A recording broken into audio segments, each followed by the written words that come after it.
جرنیل تھا جس کا نام تھا دیندار خان، تو اس نے یہ مسجد اس نے تعمیر کی، یہ جن اسے اٹھا کے لے کے نہیں آئے۔ حفظ ہویا گیا جنہوں نے کیتا ہے، حفظ کر کے بعد جو شو ہوئے نے تاں دا نام جنہ والی مسجد رکھیا گیا۔ السلام علیکم dear viewers, voice of Pakistan دیکھنے کا بہت شکریہ۔ میں ہوں آپ کا ہوسٹ، آپ کا دوست ملک عارف، اور آپ دیکھ رہے ہیں وائس آف پاکستان۔ آج ہم بات کریں گے قصور کی تاریخ میں حصہ سوم میں ہم داخل ہو چکے ہیں، اور آج ہم جنوں والی مسجد جسے کہا جاتا ہے، قصور کے نواحی گاؤں رنگپور میں یہ قائم ہے۔ رنگپور کے ساتھ ہی جو ہے یہ مسجد قائم ہے۔ اس کے بارے میں یہ بتایا جاتا ہے، لوگ کہتے ہیں کہ اس کو جنوں نے تعمیر کیا تھا، اور یہ کوئی پرکھوں سے یہ مسجد قائم ہے۔ یہ راجہ مہاراجاؤں کے دور کی مسجد ہے، اور روہے وال جب شہر تھا تب کی یہ مسجد جو ہے یہ تعمیر ہے۔ یہاں پہ لوگ دور دور سے آ کے نماز بھی پڑھتے ہیں، نہ صرف مرد آتے ہیں بلکہ خواتین کی بڑی تعداد بھی یہاں پہ من کی مرادیں حاصل کرنے کے لیے آتی ہیں۔ اور یہاں پہ آج بھی یہ کہا جاتا ہے کہ یہاں پہ جنوں کا سایہ ہے، جنات کا سایہ ہے، اور پریوں کا سایہ بھی بتایا جاتا ہے۔ تو حقیقت کیا ہے اس بارے میں آگے جا کے ہم بتائیں گے، لیکن یہاں پہ میں یہ بتاتا چلوں کہ یہ جو مسجد ہے یہ ہمارے پیدا ہونے سے نہیں بلکہ اس سے بھی پہلے کی بات ہے، ہمارے بڑوں سے پہلے کی مسجد قائم ہے، اس میں کوئی شک نہیں۔ لیکن یہ کہنا کہ یہ جنات نے تعمیر کی ہے، اس کی حقیقت کے بارے میں آپ کو کچھ ہی دیر میں بتاتے ہیں ہمارے ساتھ۔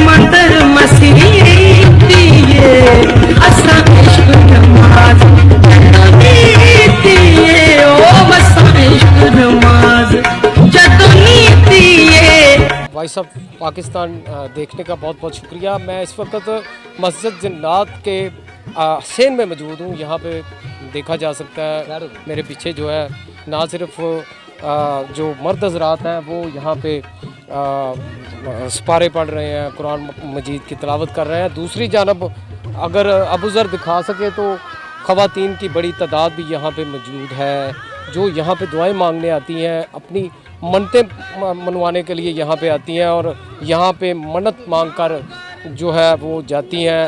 تو ہماری جب خواتین سے بات ہوئی تو ہے کہ ہماری جو مرادیں یہاں سے بہت ساری پوری ہوتی ہیں، جو ہم یہاں پہ دعا مانگتے ہیں وہ بھی پوری ہوتی ہے۔ تو اندر جو ہے اس وقت یہاں کے جو پیر عبدالخالق رحمۃ اللہ علیہ، جن کا مزار بھی یہاں پہ بالکل قریب ہے، ان کے آستانے کے جو سجادہ نشین ہے پیر منصور معین شاہ صاحب گردیزی صاحب، وہ اندر موجود ہیں، اور وہ کچھ افراد کے ساتھ بات چیت بھی کر رہے ہیں۔ ہم کوشش کریں گے ان کے ساتھ بات چیت کر کے وہ آپ کو دکھائیں اصل حقیقت کیا ہے، اس مسجد کو آباد کس نے کیا، اس مسجد کا سنگ بنیاد کس نے رکھا، اور اس مسجد میں جو حقیقت ہے وہ کیا ہے، اس کو کیا واقعی جنات جو ہے انہوں نے تعمیر کیا ہے یا پھر کسی انسان نے تعمیر کیا ہے۔ اسی حوالے سے ہم اندر جا کے بات کرتے ہیں، ہمارے ساتھ رہیے۔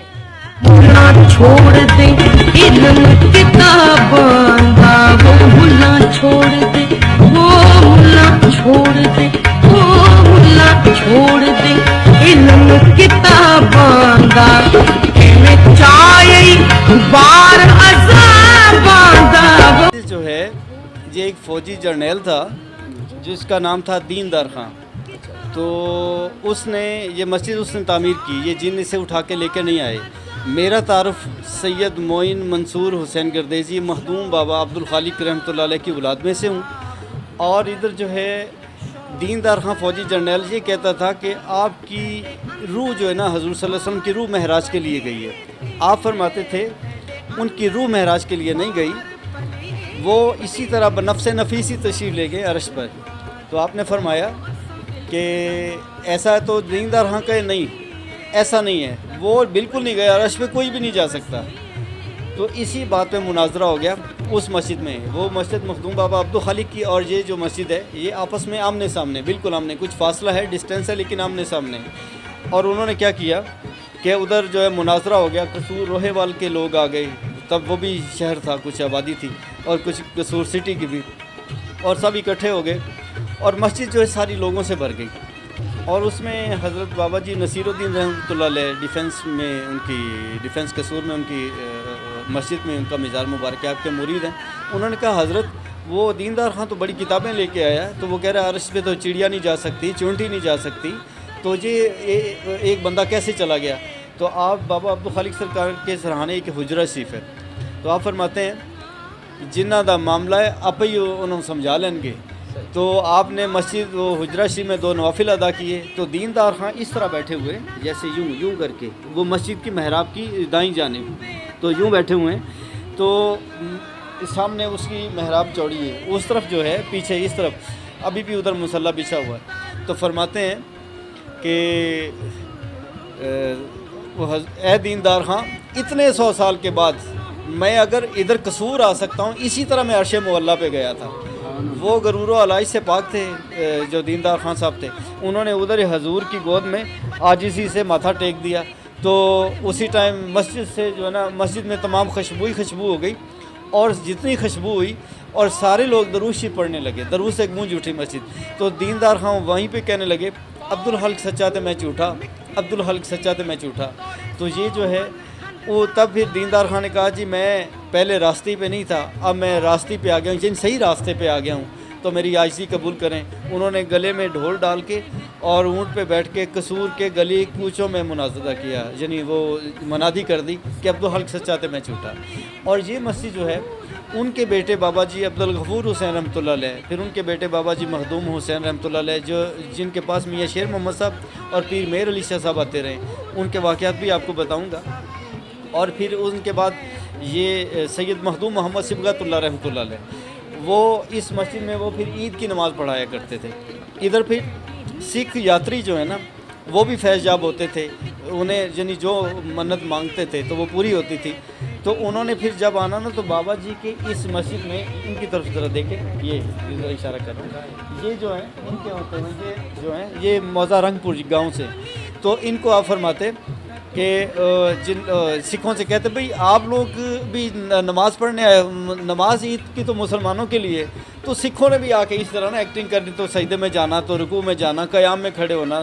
تو انہوں نے کہا کہ یہ آپ لوگ کیا کرتے ہیں؟ فرماتے ہیں جن میں ساڈے گرو مہاراج کریں گے اسی بھی ہمیں کریں گے. تو کیوں؟ ان کو فیض تھا، وہ فیضان کی باتیں میں نے پہلے بھی بیان کی ہیں. اور اس مسجد کے حوالے سے میں بات کرنا چاہ رہا ہوں. اس میں پھر مخدوم بابا جی رحمۃ اللہ علیہ، وہ جو مسجد تھی ہمارے پاس جو ہے مخدوم بابا عبدالخالق سرکار کی مسجد جو ہے، اس میں جنات کو صبح جو ہے قرآن پاک پڑھایا کرتے تھے. آپ اسی سلسلے سے میں سجادہ جی میں ان کی اولاد میں سے ہوں. بابا جی کی مجھ سے بڑے بھائی پیر مخدوم ناصر حسین شاہ صاحب میں سجادہ نشین میں ان کا چھوٹا بھائی ہوں. اور وہ مسجد میں وہ رحل میں قرآن پڑھے ہوتے اور لوگ اندر داخل ہوتے تو وہ قرآن بند ہو جاتے مور کے پتے بن کے. تو آپ نے منع فرمایا اس ٹائم جو ہے آپ نہ آیا کریں، جنات مجھ سے قرآن پڑھتے ہیں. پھر ادھر جو ہے آبادی تھی، جدھر مسجد کے باہر وہ مال مویشی اس ٹائم بندے ہوئے کچھ کمرے ہیں، ادھر آبادی تھی، 100 گھر بنا ہوا تھا. آپ نے کہا کہ آبادی کے لوگ تنگ کرتے ہیں، اور اس لیے پھر آپ نے جنات کو اس مسجد میں کہا کہ بیٹا ادھر جو جنات ہیں ان کے نام پھر میں آپ کو بتا ہی دیتا ہوں. بڑے جو ہے جنات ہیں یامین، سلیمان، عبد الرحمن، شرف دین یعنی اس طرح کے جنات ہمارے یہ میرے پیر بھائی ہوئے، کیونکہ میرے ابا ہمارا جنات میں بھی ہمارا تعارف ہے. جتنے بھی لوگ آئیں ان کو تو تنگ کریں گے، ہمیں نہیں، ہماری تو محبت ملتی ہے. اس کی جو پہلی بجلی ہے، جو لائٹ ہے، میری والدہ جان نے 1.5 لاکھ روپیہ لگا کے 1993-94 میں لگوائی. میں نے خود اس کا سروے کروایا. یہ وائرنگ ہمارے ہاتھوں کی لگی ہوئی ہے، جو پائپ لگے ہوئے ہیں یہ وہی والے پائپ ہیں، یہ وہی وائرنگ ہے.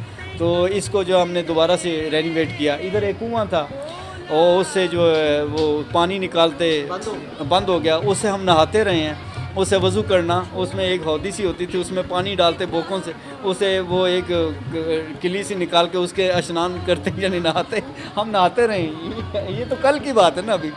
تو یہ بھی اسنان کرتے ہو؟ ہاں نہیں، سکھوں کو کیونکہ وہ تھے مطلب ہے کہ آپ کو پتہ ہے صوفیہ کو مانتے ہیں، ان کا صوفیہ کو مانتے ہیں. میں آپ کو بتا ہی دیتا ہوں، پہلے بھی بتا رہا تھا کہ سکھ آیا تو وہ بابا جی مخدوم عبدالخالق رحمۃ اللہ علیہ کا جو بہت بڑا گیٹ ہے نا تو مزار شریف کا، ادھر گیٹ پہ اس نے جوتا اتارا تو بیری کے قریب آیا تو آپ کی گدی شریف کے باہر بہت بڑا بیری کا درخت ہے.